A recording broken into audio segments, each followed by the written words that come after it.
Hello guys, இந்த வீடியோல heavenly demon reborn மேன்வாவோட 5வது எபிசோட எக்ஸ்பிளனேஷன் தான் பார்க்க போறோம். மத்த 4 எபிசோட எக்ஸ்பிளனேஷன் பார்க்காதவங்க லிங்க் டிஸ்கிரிப்ஷன்ல கொடுத்துருக்கேன், போய் செக் பண்ணி பாருங்க. அதுக்கப்புறம் யாராச்சும் இந்த வீடியோக்கு லைக் போடாம பார்த்துட்டீங்கன்னா மறக்காம லைக் போட்டு பாருங்க. அப்போ அந்த வீடியோ நிறைய பேர் ரெக்கமெண்ட் பண்ணும், எனக்கு வீடியோ போறதுக்கு ஒரு மோட்டிவேஷன் இருக்கும். போன சாப்டர்ஸ்ல நம்ம ஹீரோ வந்துட்டு அந்த ட்ரையல்ல ஜெயிச்சு அதுக்கப்புறம் அந்த பில்ல சாப்பிட்டு ஆர்கைவ்ல வந்துட்டு ஒரு புக்கையுமே வந்து பார்த்து ஆச்சரியப்பட்டு இருப்பான். என்ன மாதிரியான புக் அப்படின்னு சொல்லிட்டு நம்ம இந்த வீடியோக்குள்ள போய் பார்த்து தெரிஞ்சுக்கலாம்.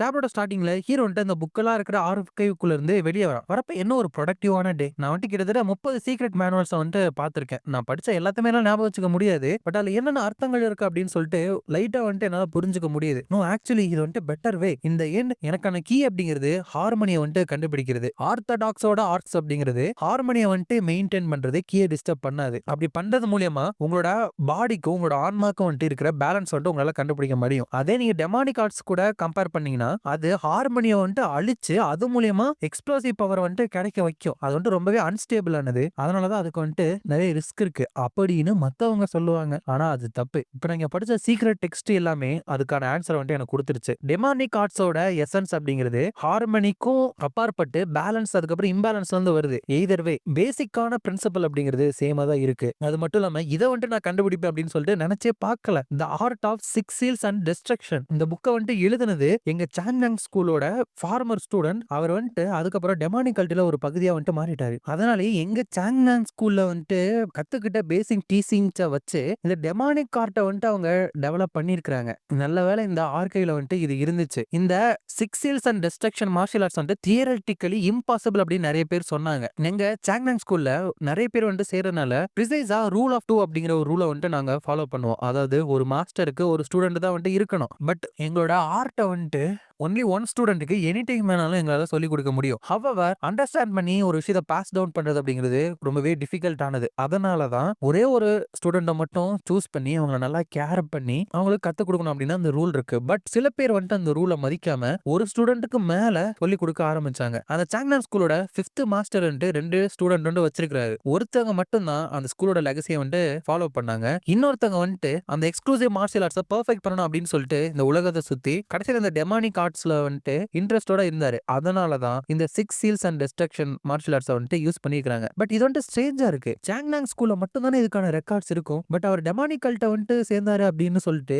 எந்த ஒரு ரெக்கார்டுமே கிடையாது. அப்படியே டெமானிக் கல்ட்டுக்கும் என்னோட சாங்னாங் ஸ்கூலுக்கும் வந்துட்டு ஏதாச்சும் கனெக்ஷன் இருக்கா? பட் இப்போ எனக்கு என்ன இம்பார்ட்டன்ட் அப்படின்னா இந்த சீக்ரெட்டான டெக்ஸ்ட் வந்து என்னோட கையில வந்துட்டு இருக்கு. இது டெமானிக் ஆர்ட்ஸ் அதுக்கப்புறம் அன்ஆர்த்தடாக்ஸ் டாக், நல்லது கெட்டது இது ரெண்டுத்துக்குமான ஒரு ஹார்மனியில வந்துட்டு கிடைச்ச ரிசல்ட் தான் இது. இந்த சிக்ஸ் சீல்ஸ் அண்ட் டிஸ்ட்ரக்ஷன் தான் என்னோட ஷார்ப்பான பிளேடா வந்துட்டு மாற போகுது. இந்த பிளேடு இருந்துட்டு என்னோட எனிமி அந்த ஹைலாட் டாக்யூல் ஜா வந்துட்டு கட் பண்ணதான் போகுது. இல்ல நான் வந்துட்டு இப்பவே ரொம்ப எக்ஸைட் ஆகக்கூடாது. என்னோட வெறுப்பு எல்லாத்தையுமே நான் சேர்த்து வச்சு அதை நான் யூஸ்ஃபுல்லா வந்துட்டு பண்ணணும். மாஸ்டர், எவ்வளவு நாள் ஆனாலும் சரி நான் உங்களோட சாவுக்கு வந்துட்டு பழி வாங்கியே தீருவேன். ஈவன் நான் இந்த டெமானிக் கல்ட்டிய ஹெவன்லி டீமனே யூஸ் பண்ணி அதை பண்ணாலும் சரி அப்படின்னு சொல்லிட்டு அதெல்லாம் படிச்சு ட்ரைனிங் இருக்க வந்துட்டு ஆரம்பிக்கலாம். எவர் சின்ஸ் நாங்க அந்த ஆர்கைவ்ல இருந்து வெளியே வந்ததுக்கு அப்புறம் இந்த லேட்டர் டீமன் இருக்கிற டைம் வந்துட்டு அன்எவென்ச்சுவலியா ஃப்ளோவாக ஆரம்பிச்சுட்டே இருந்துச்சு. ஒரே ஒரு டிஃபரெண்ட் என்ன அப்படின்னா எங்களுக்கு வந்து நிறைய ஃப்ரீ டைம் வந்துட்டு இருந்துச்சு. அந்த ஃப்ரீ டைம்ல அவங்களோட ரெஸ்பெக்டிவ் மார்ஷியல் ஆர்ட்ஸ் வந்துட்டு ஸ்டூடெண்ட்ஸ் எல்லாமே பாலிஷ் பண்ண ஆரம்பிச்சாங்க. இந்த இடத்துல நிறைய டெமானிக் ஆர்ட்ஸோட கேரக்டரிஸ்டிக் வந்துட்டு பிரசன்ட் ஆயிருக்கு.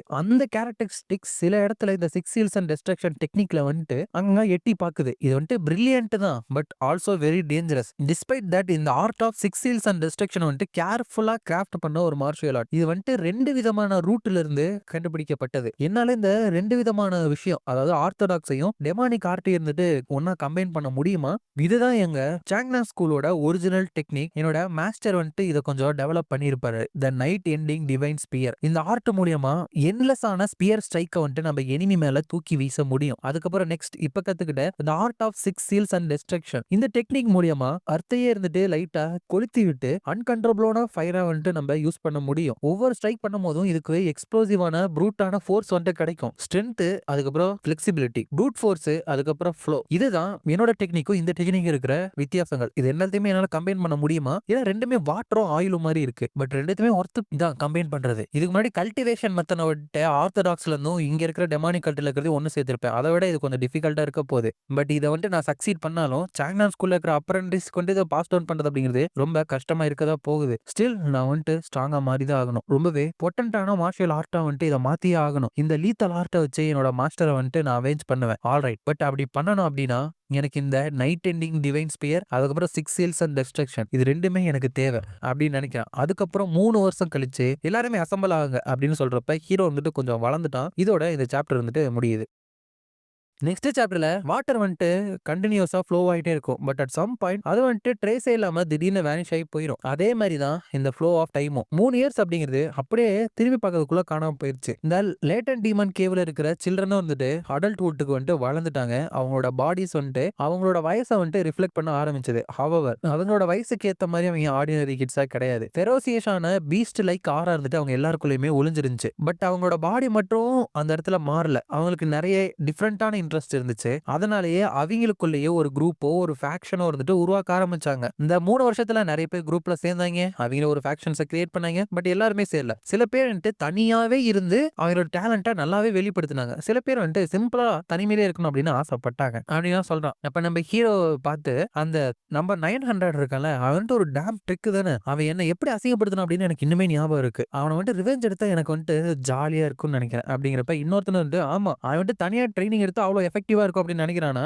நம்மளால அவனை கொல்ல முடியாதுன்னு நினைக்கிறானா, நான் ஒன்னும் அப்ப இருந்தவன் கிடையாது அப்படின்னா நம்ம ஹீரோ பார்த்து சொல்றப்ப ஹீரோ லைட்டா திரும்பி பார்க்கவே உனக்கு பயம் வந்துருது. ஆல்தோ நம்ம குரூப்பா போய் அட்டாக் பண்ணா நல்லா தான் இருக்கும். நம்ம 3 பேர் சேர்ந்து போனாலே அவனை அடிச்சு போடலாம்னு நினைக்கிறேன் அப்படிங்கிறப்ப அவங்களுக்கு அசம்பிளி கால் வருது. சரி அங்க போலாம் அப்படின்னு சொல்லிட்டு இவங்களும் போறாங்க. ஹீரோ பாஸ்ட் இயர்ல ஒரு சிங்கிள் அசம்பிளி கூட இந்த இடத்துல நடக்கவே இல்ல. என்ன நடந்துட்டு இருக்கு? வெல் கவலைப்பட தேவையில்ல. ஏன்னா இன்ஸ்ட்ரக்டர் எல்லாத்தையுமே எக்ஸ்பிளைன் பண்ண தானே போறாங்க அப்படின்னு சொல்லிட்டு நடந்து போயிட்டு இருக்கப்ப ஹீரோ பார்த்து எல்லாருமே பயந்து வழிவிடதான் ஆரம்பிக்கிறாங்க. அப்ப அந்த தடிய 185 இன்னுமே அவன் ரொம்பவே ஹையா அதுக்கப்புறம் மைட்டியா தான் நடந்துக்க பாக்குறான்ல அப்படிங்கிற மாதிரி சொல்றப்ப ஹீரோ என்ன இவ்வளவு பெர்சிஸ்டண்டா இருக்கான், இன்னுமா என் மேல ரிவெஞ்ச் எடுக்கணும்னு ஆசைப்பட்டு இருக்கான். ஒரு கரடி மாதிரி பெருசா இருக்கான். பட் ஒரு ஃபாக்ஸ் மாதிரி நடந்துக்கிறான். இல்லனா இதை அவன் காஷியஸா இருக்கான் அப்படின்னு சொன்னா சொல்லட்டுமா, அவனை கூட வெட்டலாம். எனக்கு பெரிய வழியா இருக்கிறது இவதான் அப்படிங்கிறப்ப அவர் என்ன நல்லா இருக்கியா அப்படின்னு கேட்க ஹீரோ என்ன மறுபடியும் எனக்கு கடுப்பேத்த வந்துட்டே அப்படிங்கிறப்ப அவன்கிட்ட கமான் நோ நான் உனக்கு ஒரு ஹாய் சொல்லி பேசிட்டு போலாம் தான் வந்தேன், நீ ஏன் அப்படி பேசுற அப்படிங்கிறப்ப ஹீரோ அங்க திரும்பி போயிடறான். அதுக்கப்புறம் அங்க இருக்கிறவங்க முணுமுணுன்னு பேசிட்டு இருக்கப்ப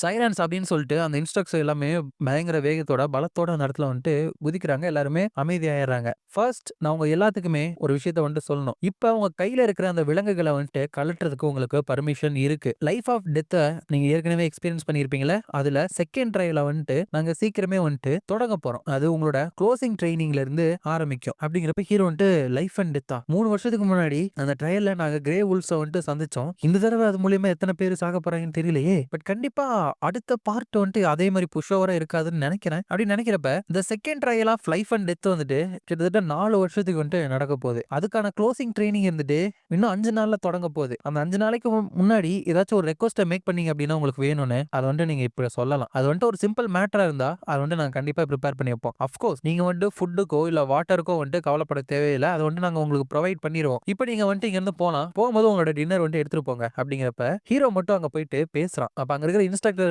என்ன விஷயம் 900 அப்படின்னு கேக்குறப்ப ஹீரோ நான் ஒரு ஸ்பெஷலான ரெக்வஸ்ட் வைக்கணும் அப்படின்னு சொல்றான். அதோட இந்த சாப்டர் முடியுது. இந்த வீடியோ பிடிச்சிருந்தா மறக்காம லைக், ஷேர் அண்ட் சப்ஸ்கிரைப் பண்ணிருங்க. உங்களை நான் அடுத்த வீடியோல பாக்குறேன்.